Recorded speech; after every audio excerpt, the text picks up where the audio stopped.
Bom dia, ouvintes da Sindicep Rádio Web. Está no ar Sindicep Entrevista, o programa que traz os temas mais relevantes do momento para os servidores públicos e para toda a sociedade.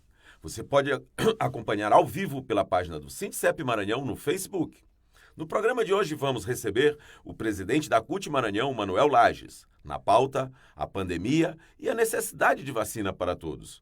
Manuel, seja bem-vindo ao nosso programa. Bom dia, Ricardo. Bom dia a todos os ouvintes do Sindicep Rádio Web, a mais uma entrevista. Presidente, a pandemia já ceifou a vida de mais de 220 mil brasileiros e brasileiras. E mesmo assim, o governo continua negligenciando no combate à Covid. A eleição das mesas do Senado e da Câmara deixaram Bolsonaro ainda mais blindado. Como fazer para furar essa blindagem? Ricardo, só atualizando o começo da tua pergunta, já está beirando os 226 mil vidas ceifadas por essa pandemia, e que a pandemia até tem levado muito mais gente, mas só em quem não cuida do seu povo, como foi o caso dos Estados Unidos, que é o campeão. Atrás dele vem o companheiro, seguidor do ex-presidente Trump, Jair Messias Bolsonaro, que não cuida da sua população, não cuida do seu povo, ao qual foi eleito, com a responsabilidade de cuidar do povo. Ao estar blindado hoje na Câmara dos Deputados e no Senado, elegendo os seus através da compra de votos, esse valor da compra de votos poderia ter comprado a vacina de metade da população do Brasil. Poderíamos ter tido menos mortos por conta de cuidados que os diversos e sucessivos desmandos Quer dizer, vai começar de um desmando do próprio presidente quando tira o mais competente até agora, ministro da Saúde. E daí para frente foram... não vou julgá-los pela competência, mas pela incompetência específica com a pandemia. Pode até ser que para outras áreas da saúde eles tivessem dado conta de alguma coisa. Mas o importante agora, e a troca desses ministros, nós vimos que foi justamente por conta da pandemia, porque ele, cético, não acredita nas coisas, fica querendo receitar cloroquina, e fez com que as medidas que os melhores técnicos que tem no Ministério pudessem fazer com que houvesse esse descuidado com a saúde da população.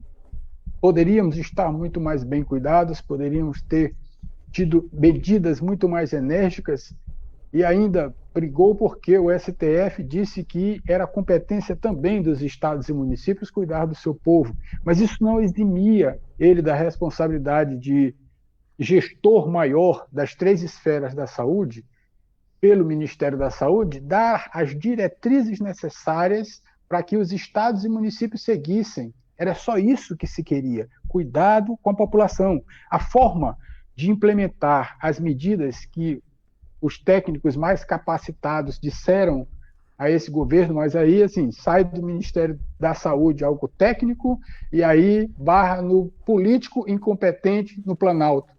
E fez com que as pessoas não soubessem mais em quem acreditar. É técnico ou é político? Eu acredito em quem que fala dessa pandemia, né? Cloroquina serve mesmo, né? E aí se disse para todos, não tem comprovação científica, não tem comprovação científica. Vamos nos cuidar da forma que dá, vamos nos proteger. Mas não, o descuido do governo federal na parte do Palácio do Planalto foi tão inconsequente que chegamos assim, o vírus já está chegando a uma segunda fase e nós estamos vendo que ainda não estamos preparados para o que deveria ter sido feito há, por exemplo, um ano antes que ela chegasse aqui no Brasil. Essa porta deveria ter sido fechada há um ano, quando nós começamos a ouvir justamente nessa época de que o vírus poderia vir para o Brasil. Mas cético fez com que essas 226 mil vidas fossem ceifadas sem necessidade. Outra coisa, no mínimo, estranha, né? Para quem se diz um especialista em arrumar as coisas, né? Fazer em logística, O que aconteceu um desastre em Manaus, né? Faltou leito, faltou inclusive oxigênio nos hospitais. E o governo federal, em vez de socorrer o Estado, construindo um hospital de campanha ou levando profissionais da área de saúde para lá, resolveu espalhar os doentes pelo Brasil inteiro, com uma cepa nova, quer dizer, muito mais agressiva.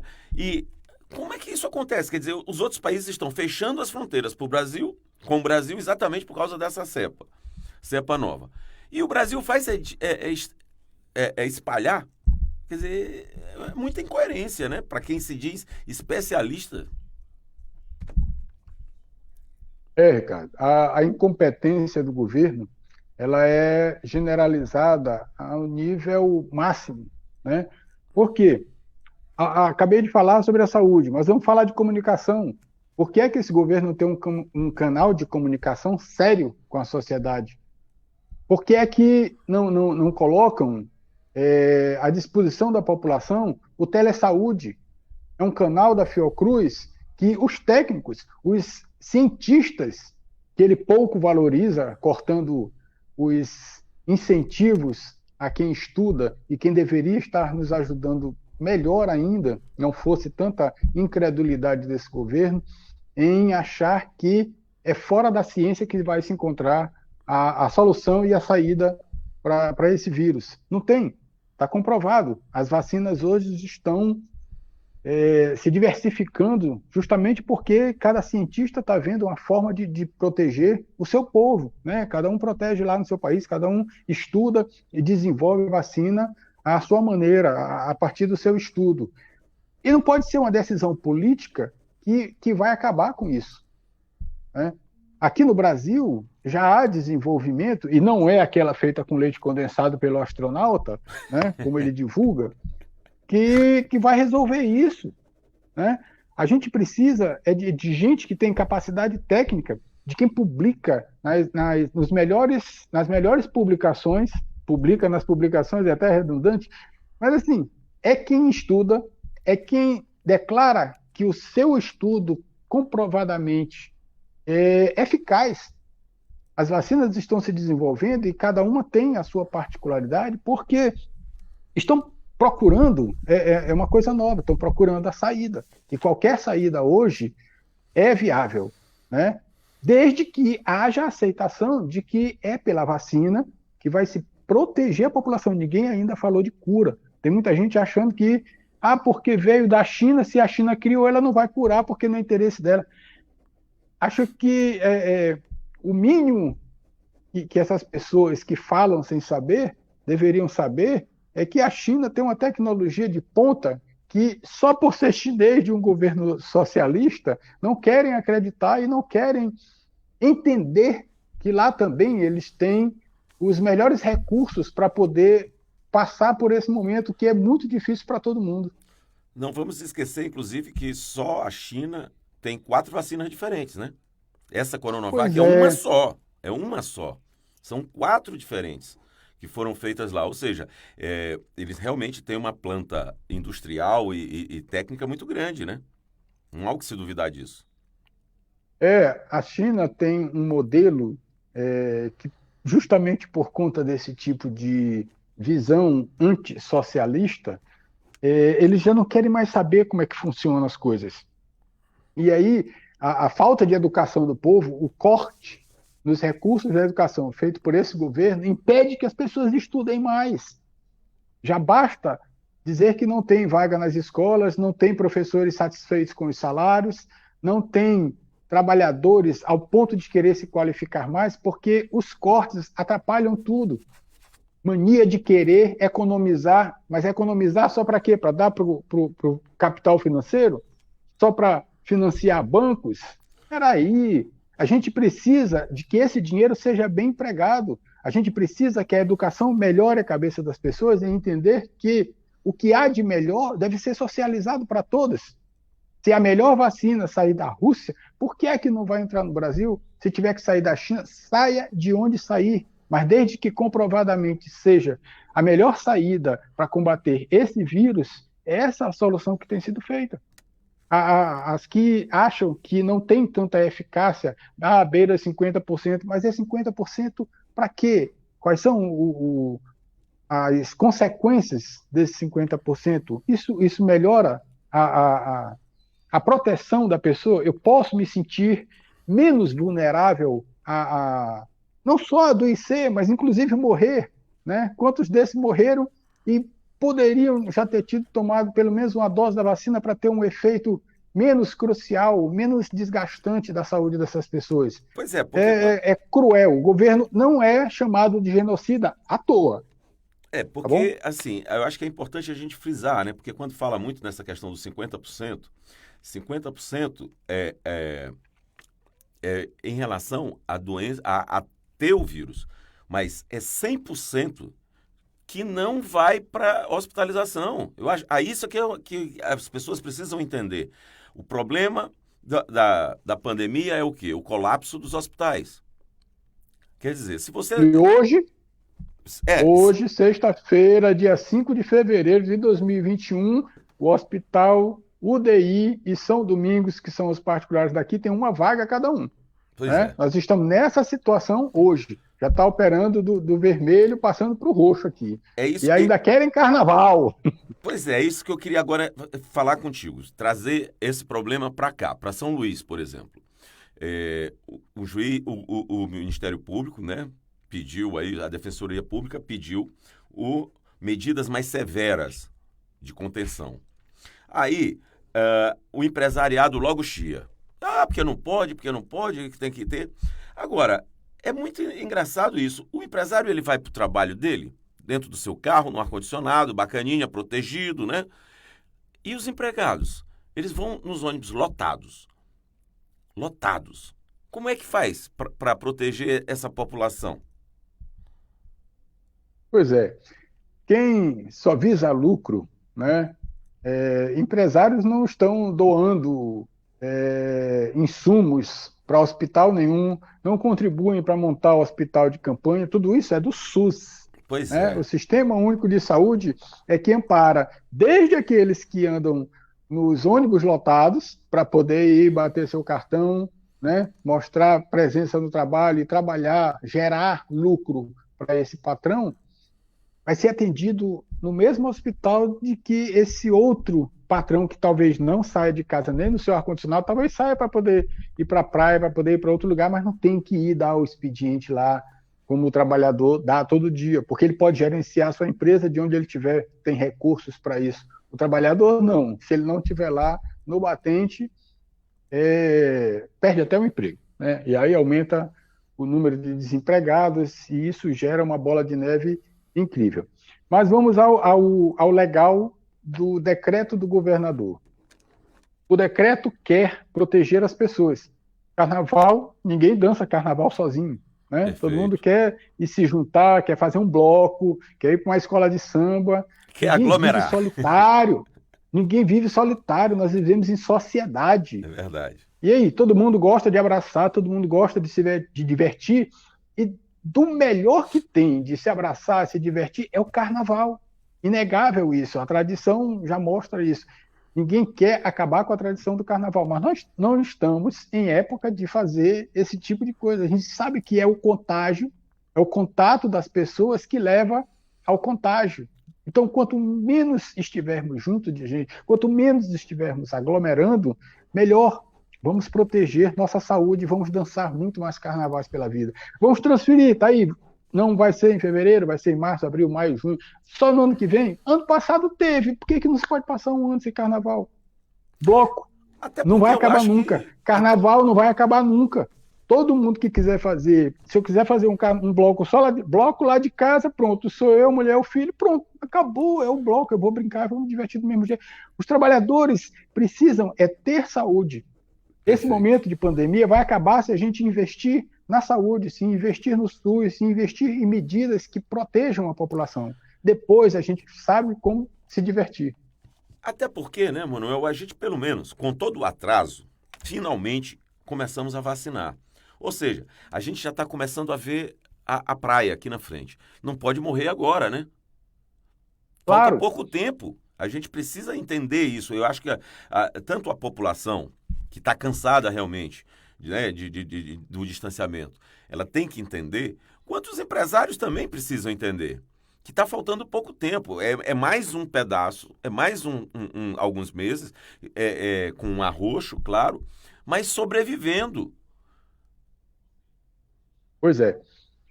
E esse tempo, não completamos ainda um ano a partir Sim, do decreto, né, da emergência do do primeiro, vírus.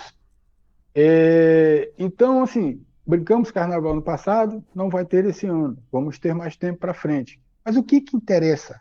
Não é estarmos vivos, é não é isso. estarmos em família. O fica em casa foi esquecido, né? Muitas necessidades fizeram com que as pessoas saíssem, né? Mas aí, quanto mais sai, mais corre risco. E a gente não pode esquecer que quem fica em casa é quem pode ficar em casa. Em casa, ou tem o que comer, ou você vai para a rua, porque ninguém tem horta, por exemplo, em apartamento, no quintal da sua casa. Precisa sair para comprar o alimento. Sair para comprar o alimento, eu preciso de recursos. Cadê o auxílio emergencial Pois dos é, né? desempregados? Pois é. Desempregado já não tinha emprego antes, ele comia como? Né? Vive como a população que não tem emprego. Precisa do auxílio emergencial. Essa medida pensada, e aí, para quem não estuda e acredita em outras coisas, basta ler o que fez o deputado do PT, esse é o nome dele agora, que determinou que o renda básica era uma coisa que o governo deveria ter colocado, e isso é muito antes do Bolsa Família, para que as pessoas que estão em vulnerabilidade social, estão desempregadas, as pessoas tenham o que comer. Todos nós produzimos, muita gente estraga comida todo dia, e nós produzimos comida suficiente para alimentar a população de bilhões de pessoas na Terra. E como é que alguém passa fome? Né? É incrível pensar nisso. É uma desumanidade. Hoje em dia, a gente não está pensando em sermos irmãos, em sermos fraternos, em dividir o pão. E aí, se eu tenho o meu emprego e fulano não tem, eu preciso dividir isso e precisamos fazer com que esse auxílio chegue à casa das pessoas. Fiz até um comentário sugerindo que, e aí depois vi que não era só minha voz falando, o deputado crítico ao governo Flávio Dino, na Assembleia antes de ontem, disse isso. Implemente, governador, um auxílio emergencial no Maranhão, nem que seja de R$ 200, como foi proposto. Né? O deputado ex-reitor da UEMA, né? César César Pires. Pires, Sim. falou em tom de cobrança, né? Mas é o papel do parlamentar cobrar do governo aquilo que é preciso para a população, está certo no papel dele. Mas, assim, eu também tinha dito que, se for por falta de financiamento, o BNDES tem linhas de financiamento para isso. Vamos buscar dinheiro do mercado financeiro que está abarrotado. O Brasil está com um crescimento de bilionários na lista da Forbes, incrível. Já tem maranhenses na lista da Forbes, né? No topo dos 10 mais ricos do Brasil. Então, por que é que a gente não divide essa economia? Por que é que não divide esse prato de comida? Por que é que não divide o pão? Né? É difícil. A população tem que entender que aquilo que a gente compra todo dia, a gente paga imposto ali, e esse imposto é para gerar riqueza para o Brasil todo. E aí, por que é que na hora que gera a riqueza para o Brasil todo, isso não é bem dividido? Né? Essa é a responsabilidade de quem está no governo. Fazer com que o bolo seja dividido igualitariamente. Todos precisam ter renda, todos precisam comer todo dia. É uma desumanidade, é uma desumanidade deixar nossos irmãos com fome. O auxílio emergencial deve acontecer com urgência. Difícil por conta desse Congresso que agora foi eleito, né? Foi comprado para estar eleito lá, a mesa diretora, mas paciência, vamos continuar a luta. O nosso trabalho é não esmorecer e manter a luta. Os trabalhadores precisam do auxílio emergencial e nós vamos brigar por isso. Manuel, e sobre isso, né? Os movimentos, como é que está essa conexão com os movimentos sociais? né, para fazer essas reivindicações? Eu sei que, por conta da pandemia, tem a dificuldade de, né, da gente ocupar as ruas, dos cidadãos ocuparem as ruas, mas já tem havido, né, tem acontecido muitas, é, muitas passeatas, muitas carreatas. Como é que está isso agora aqui? Qual é o planejamento para esses As dias? manifestações, As as manifestações. manifestações estão acontecendo. Segunda-feira mesmo fizemos aquele protesto, um fora Bolsonaro e impeachment já, porque ainda não tinha nem mudado a A mesa mesa. diretora da Câmara, e a gente na esperança de que Rodrigo Maia ia sair, cair atirando, né? Mas infelizmente, frouxo do jeito que foi, manteve-se compradinho de bico calado. É, as manifestações estão acontecendo, aconteceram segunda-feira na porta do Ministério da Economia, justamente porque ali, representativamente, simbolicamente, é o cofre do governo federal, e fomos cobrar o auxílio emergencial já. Precisa colocar em pauta, embora eles já tenham dito agora que a pauta do Congresso não seja essa. Mas amanhã, por exemplo, dia 6, está marcado no calendário nacional de lutas o movimento pela solidariedade e pelo auxílio emergencial. Vamos estar às 9 horas na Feira do Anjo da Guarda, com um carro de som, sem aglomeração, mas com nossas faixas, com nossa reivindicação e conscientização da população de que eles precisam engrossar essa luta, né? De que cada um precisa ecoar essa voz de que o auxílio emergencial precisa vir.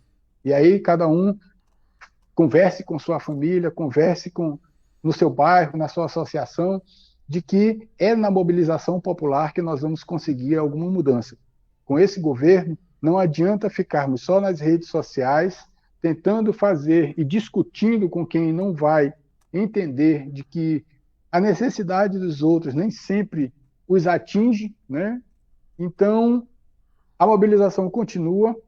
No calendário também, depois do dia 6, amanhã, tem uma carreata dia 21, né, que nós também já estamos preparando, além de outros que vão acontecer até o dia 21, justamente para poder não esmorecermos, não amolecermos para a luta e irmos para a rua fazer o protesto, porque para mudar um governo desse jeito, só indo para as ruas. E aí, para quem acha que não é nas ruas que se muda as coisas, basta olhar o exemplo que o Chile fez na última grande movimentação por mudança no governo. Agora, o Pazuello já está sendo investigado, né, pelo STF, foi autorizado, o STF autorizou a investigação sobre ele, no caso Manaus, e ontem também o Procurador-Geral abriu uma pré-sindicância, eu nem sabia que isso existia, uma pré-investigação sobre Bolsonaro, a respeito do Bolsonaro, mas esse já em relação à crise no Pará. Isso vinga? Como é que os movimentos sociais veem essa movimentação? Eu costumo dizer que o judiciário, hoje no Brasil, se escreve com letra minúscula, né? Apesar de ser um poder legitimamente colocado, né? Juntamente com o executivo e com o legislativo, mas o judiciário deveria ser realmente a corte que faz com que a justiça aconteça, né? E aí eu costumo dizer que só há justiça e escrevo justiça com letra maiúscula quando dá alguma coisa de ganho realmente para a população. Mas as coisas que o judiciário faz que não geram benefícios para a população, protegem alguns bandidos, infelizmente, eu escrevo judiciário ou justiça com letra minúscula, porque isso não é fazer justiça. E me Outra, perdoem os juízes, os magistrados que tomam suas decisões de acordo com as suas consciências, mas eles esquecem que tem muita gente necessitada e não sabe a abrangência que uma decisão dessa pode causar na vida dos menos favorecidos. agora, As mortes, as famílias dos que perderam as vidas, em Manaus estão justamente esperando por essas decisões. Esperam que a justiça, escrita com J maiúsculo, faça com que essas pessoas se sintam menos afetadas, já que nem sempre é É, remunerado, né? As pessoas às vezes esperam remuneração por danos, né? Mas lhes dá um conforto eu acho que o mais e importante é tire que a isso não ideia da aconteça de novo, né? impunidade, e tire a ideia da impunidade, porque enquanto eu fizer o que fizeram lá em Manaus, e eu ficar impune, dá a liberdade de que outros e outros governantes façam cada vez mais, e é isso que tem acontecido. Tem entrado por uma vereda de que eu posso fazer porque o judiciário me garante liberdade. Eu tenho uma certa imunidade, que aí eu tiro o P e fica uma. Aliás, eu coloco o P e fica uma impunidade. Não pode, não pode. O judiciário está aí justamente para dar essa diferença do que é a imunidade parlamentar, a imunidade de quem está imbuído de um cargo no governo, para quem vai ficar impune por uma irresponsabilidade. Você foi eleito, foi para cuidar do povo e não para destruir, causar caos a uma população. O povo está precisando justamente de que quem está no executivo e no legislativo tome medidas eficazes, eficientes para proteger a população nesse momento de pandemia. Agora, Manuel, me parece que eles também vivem num mundo paralelo, né? O judiciário. Por exemplo, voltando aqui ao Maranhão, o governador decretou ah, que não que não daria o ponto Não haverá facultativo carnaval. não haverá carnaval e não vai ter ponto facultativo. O prefeito de São Luís foi no mesmo caminho. O judiciário aqui, não. Eles vão ter o feriadão. O deles está valendo ainda. Quer dizer, é meio estranho isso, né? Aí, ao mesmo tempo em que os defensores públicos pedem para fechar, para ter medidas mais duras, né, de confinamento, o próprio judiciário escancara. É difícil, realmente o Brasil não é para amador, não, hein? Há um conflito de interesses que levam as pessoas a se manifestarem por beneficiar alguém sem lembrar de que está prejudicando alguém, né? A medida do governador é responsável a partir do momento em que sabe que não tem mais tantos leitos disponíveis, caso essa população que vai se aglomerar, se tiver o mínimo de carnaval possível, né, com a maior proibição que tenha, mas o mínimo de carnaval que alguém fizer Ainda vai vai dar fazer problema. muito mais do que fizeram no final do ano, com as confraternizações, né? Perfeito, Porque carnaval é muito mais solto do que uma confraternização de final de ano, é muito mais, vamos chamar assim, de liberal, né? Então, a irresponsabilidade das pessoas que não acreditam que o vírus está aí, só vão acreditar depois que adoecer, vão se jogar para o carnaval. A medida da defensoria cumpre bem o seu papel, defendendo o público, né? claro. Querendo que a saúde das pessoas seja preservada pelo decreto do governador. Vamos acalmar, vamos adiar esse carnaval, vamos fazer um baita carnaval quando pudermos, mas quando pudermos, agora não dá, agora não pode. Vamos proteger as pessoas para que a gente não perca mais tantas vidas. Isso também ninguém chega a medir, né? Porque assim, depois que morre, não se faz mais muito cálculos em cima de pessoas que morreram. Mas isso gera um custo tão grande para o governo, essas pessoas todas mortas, né? Isso gera muita. É uma burocracia que quase não tem estudos sobre isso. Mas pense, só quem perde um ente sabe a quantidade de custos que isso tem, né? E eu estou falando até do financeiro, né? Porque Sim, sim. o emocional é horrível, é incrível, é Não, incrível. Só quem já perdeu agora para a pandemia está sabendo essa dor bem mais fresquinha. e não podemos esquecer que muitos desses que se foram, né, eram arrimos de família, eram avós ou avós de pessoas e que tomavam conta da família.